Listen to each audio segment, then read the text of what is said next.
In today's video, I'll show you how I built and installed this barrel stove with a few extras. This video may be a little bit longer than most barrel stove videos because I did a few extra things. If you're on the fence about building one or not, I mean, just build the thing. By the time you buy the kit and the barrel, you'll have about $100 in it. The rest of your money will be in the flue pipe. I've got like $100 in the stove itself. Man, I've probably got $800 or more in the flue pipe. So that's the expensive part, is the flue pipe and I guess the chimney outside. I was gonna buy a wood stove last year, but man, I looked at them and you're talking $1,500 for a decent wood stove. You can build this for $100.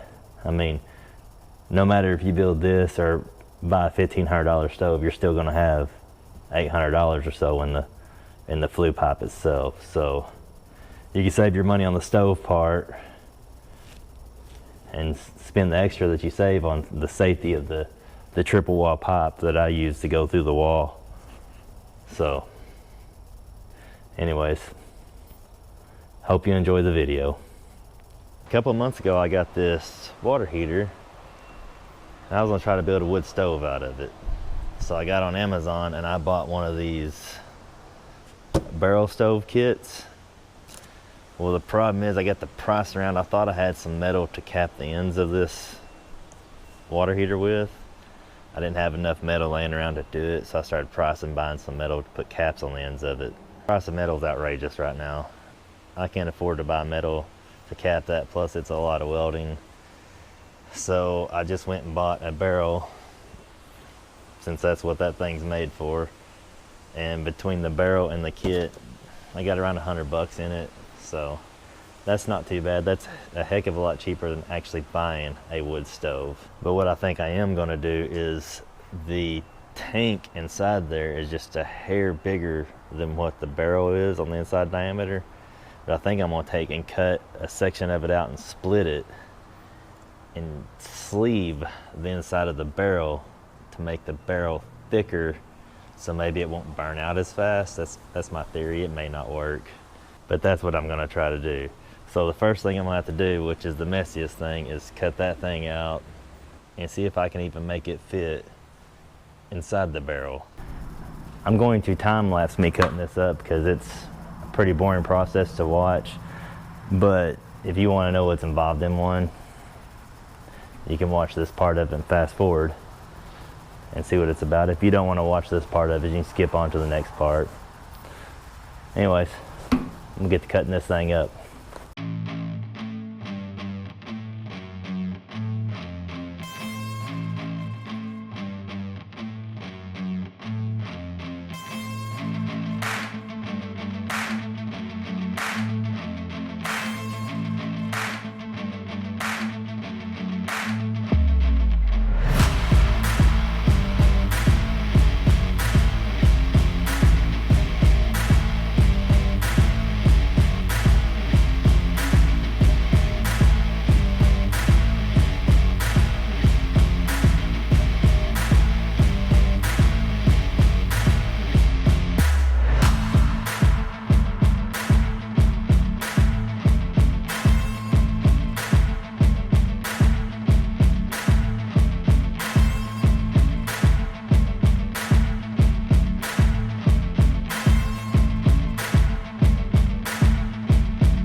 Okay, now that I got it cut out and split, my plan is to shrink it, kind of like that, to make it fit in there. And I'll probably cut another chunk of it out so it's not overlapped inside there. I don't know. We'll see what it looks like. I'm gonna try to get this inside there.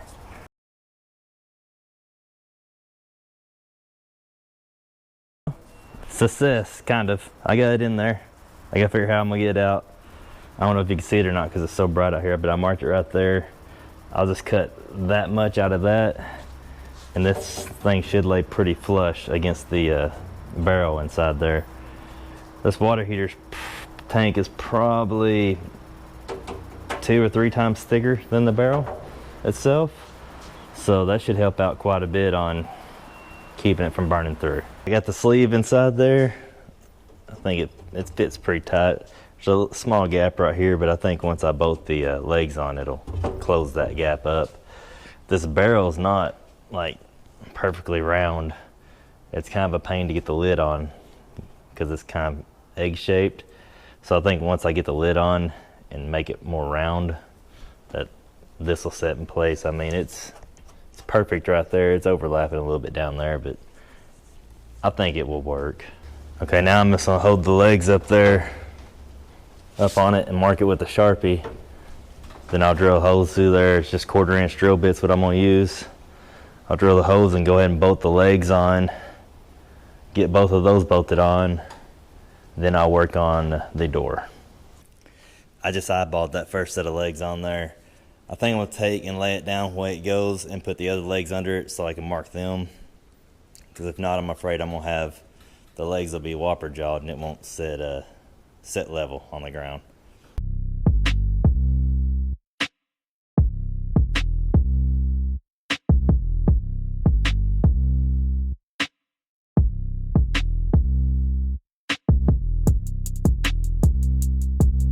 Alright, next thing I'm gonna do is install this damper.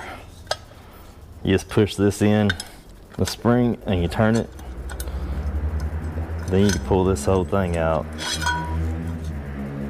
I'm just gonna lay this thing on here as level as possible and trace it out.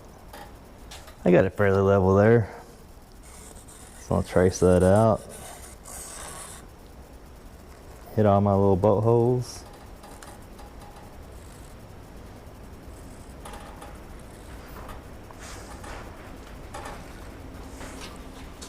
So I'm gonna go ahead and cut this part out with my plasma cutter because I don't want to try to cut that out with my grinder through 2 sheets of metal.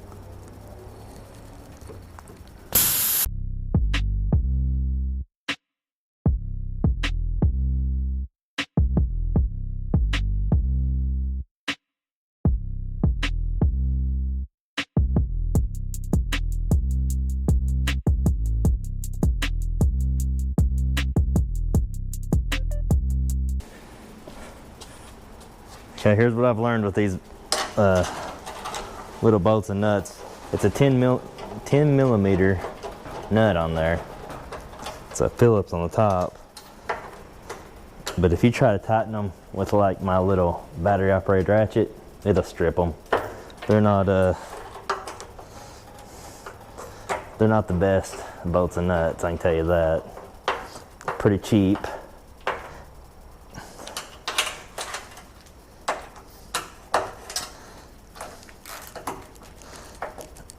They will strip out like that one's stripped out. I'll have to replace that one. Come with a few extra bolts. I'm figuring this is the reason. This thing actually seals up a lot tighter than I thought it was going to. Like when I put it on there before I bolted it down, it had some play in it, but I mean these barrels are thin, so I'm sure it just pulled it up to where it needed to be. Go ahead and put the damper back in it.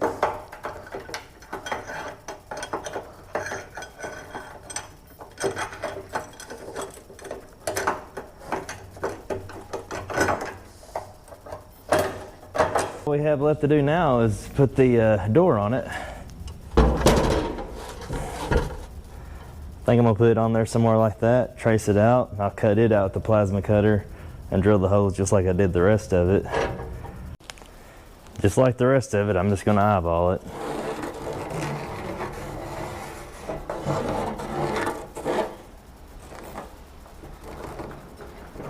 It'll either work or it won't.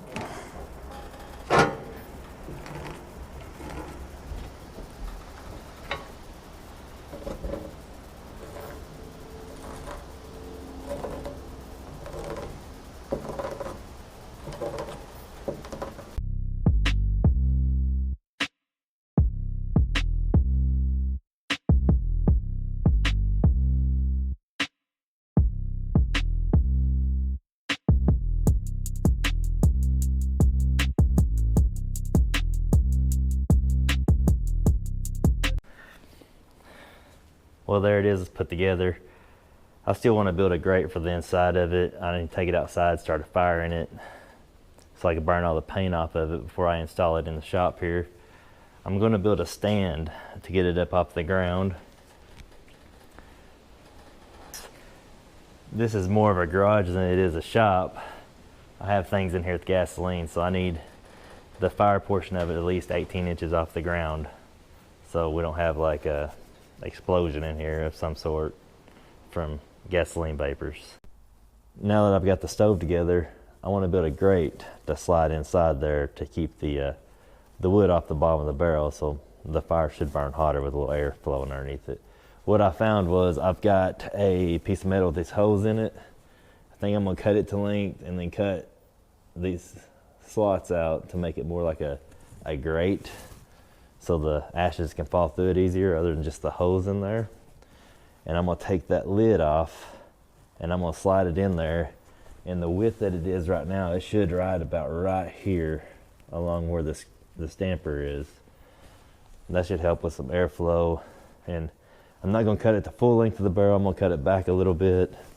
That way I can open the door, I can lift it up in my hands and dig the ashes out if I need to. I was originally gonna cut it to where it would fit through the door, but then I'd have to build legs for it, and I was like, man, that's kind of a pain when I've got the lid I can just take off and slide in there, and I should never have to take it out. So that's the plan. Okay, here's what I come up with. I'm gonna cut it 26 inches long, and then I'm gonna take my plasma cutter and I'm just gonna slot these holes out. I kind of made a little every other one pattern there. Hopefully that works. Now I'm gonna get to cutting.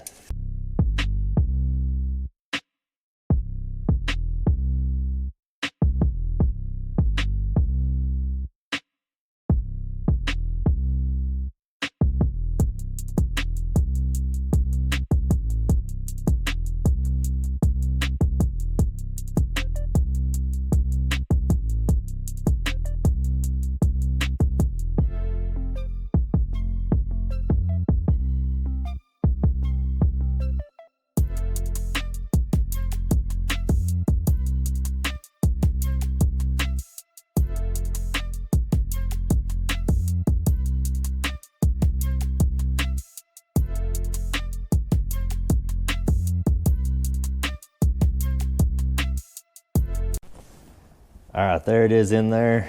That's what the grate part turned out looking like. I think it's a little high.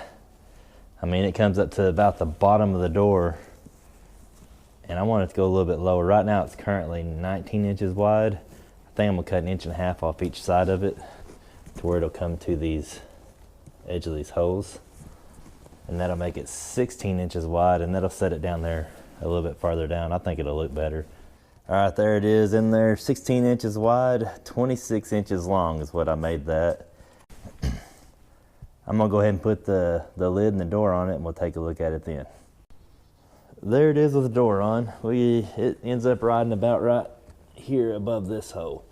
So that will work. That gives me some room to stack some wood in there, get a pretty good fire going. I'm gonna use that 2-inch hole down there probably as my damper, to let more air in.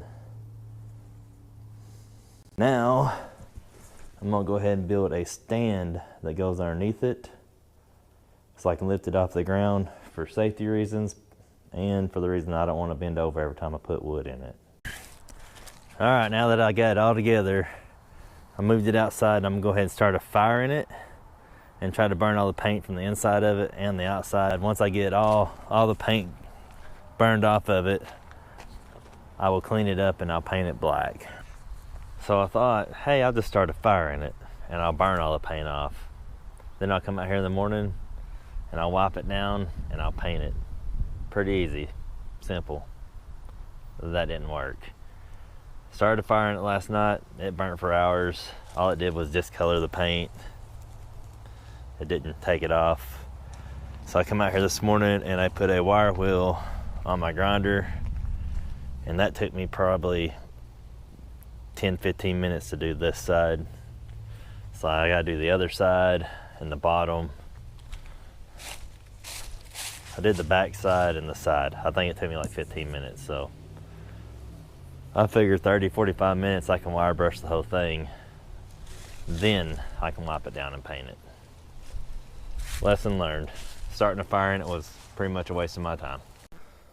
I woke up this morning, it was snowing, so I thought, man, I've got to get that wood stove finished. So here's where I'm at currently. I've got the wood stove built, the little grate inside it, got all the paint wire brushed off of it. I painted it with some high temp paint. I built a stand which is 18 inches off the floor. All I got left to do now is the flue pipe and chimney, so let me show you what I got. I ended up getting the through wall kit and about 9 foot of the stainless pipe. Then I've got a bunch of pieces of the 2 foot long black pipe from inside the shop, the T, the cap, and everything pretty much come with that kit except for the piping. So now all I gotta do is take that piece and mount it to the wall, cut a hole out for the pipe to go through. I think that's gonna be my next step, and then I'll probably run the pipe outside and then connect the outside pipe to the stove. Then we're starting a fire. I'm gonna start by saying I've never owned a wood stove. I never built one. I never installed one. So if you see me doing anything wrong, let me know in the comments because I'd like to fix it. I did move everything 3 foot away from it. I moved it 3 foot off the wall, and I'm keeping a distance of 3 foot around it because that's what it says in the directions with the barrel stove. I'm using triple wall pipe to go through the wall and up the side of the building. That's what I read online to do. That may be overkill. I've seen other people doing double wall. Triple wall, I mean, the price is, what's it worth to you? I don't want to burn my shop down, that's for sure. Okay, so the first thing I'm going to do is set this on the wall. I'm going to mark out where it's at and cut my insulation. I'm just going to mount this to the inside of my wall since I have a metal building. I think it's actually made to go on the outside. But if I put this on the outside, because I have ridges, the rain just don't go behind it. It's useless. So I'm going to put it on the inside. I'm just going to self-tap it to the metal, the sheet metal now. Eventually I'll go back and drill these holes out bigger and probably put a 3/16 nut and bolt through it to actually bolt it to the outside skin to hold it.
All right, I officially have a hole in the back of the shop.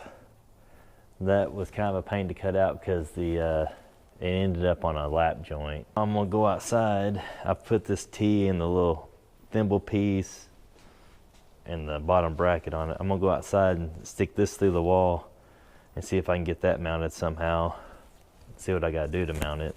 All right, I got my T on there and the little bracket holds that on. I ended up having to use some 1x4s. I got some treated 1x4s and screwed to the outside of the building because of the ridges. That bracket wouldn't lay flat because of the ridges. So I put that on. I had to do the same up top where that brace is right there at the edge of the roof. Put a couple of pieces of 1x4s wedged up underneath the drip edge. Screwed that down. I'm about 9 inches short of what I need to be according to the instructions I found online. The piece that goes through the wall is 9 inches and I think it needs to be 12 inches. So what I'm going to do is order a 12-inch piece, put on that, and then take that 9-inch piece and put it up there underneath my cap. It seems pretty stable right now without a brace going to the roof. I'm going to leave it that way and just see how it works out. Maybe on a windy day come out here and look at it and see if it looks like it's going to blow apart for some reason. If it does, I'll be able to brace, probably hook it just underneath where the chimney cap is and run it to the roof to keep it from blowing over, stabilize it a little bit. Other than that, I think I'm done with the outside part. I'm going to go ahead and go to the inside and pop it in, and maybe tomorrow start a fire and just see how it works. All right, I finally got it done. I just went ahead and I didn't film putting the stove pipe in here. I did have to get a piece of 12-inch chimney pipe to come through the wall there because the 9-inch piece that comes with the kit, it wasn't long enough. And that gave me about 2 inches sticking through the wall. And according to directions, you're supposed to have 2 inches coming through the wall. But anyways, it's done. It's got a fire going in it right now. I did my first fire in it this morning. And when you put your first fire in it, you want to open some doors because it will get smoky. And it's burning all the oil and paint off of that piping and whatever's on the barrel itself. When I painted it, I haven't started a fire since I painted it. So the paint smoking on it and the flue pipe especially. It used to be shiny, I'll show you. When you get this flue pipe, it'll be real shiny like that. And then once you start burning it, it'll dull up to a flat black, but I'm sure that's just all the oil and paint on it. But anyways, we got a fire in it right now. As you can see, there's a fire going in there. The 2-inch plug out of the bottom up does help give it more air to the fire. The deal that comes with it, man, it don't let much air in. But if you get a barrel with the 2-inch cap on it and you unscrew that, that works way better for just letting air in. Anyways, I got a fire going in it. It's about 60 degrees in the shop right now. I think it's about 34 degrees outside. So it is working. I do feel like I need a heat exchanger on there because I'd like it to be like 70 degrees in here when I'm out here working, so I can just work in a t-shirt and be more comfortable. The little stand I built underneath it comes in handy. I can put my motorcycle jack under it. Until now, I had nowhere to store that thing. The best feature of building a stand for underneath it is you don't have to bend over to put logs in there. And I can sit here at my chair and just hang out, and the heat's about the right height for me. The stand is definitely a safety feature, just like the triple wall pipe coming through the wall there. I mean, I'm scared to death of these things, so hopefully I never have any issues with this thing, and just make sure I keep the flue pipe clean. Thanks for watching Shop Time with Bobby B and Little Man. Make sure to go down there and click the subscribe button, click the follow button, ring the bell, and click the thumbs up. Thanks for watching.